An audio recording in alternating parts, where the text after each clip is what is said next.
bahwa kucing tahu kalau kita sayang dan tulus dalam merawatnya.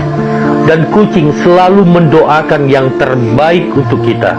Andai kata kita bisa mendengar apa yang dia doakan kepada Tuhan, tentunya doanya seperti ini: ya Tuhan, ya Karim, berikanlah rezeki yang melimpah kepada majikanku yang telah merawatku.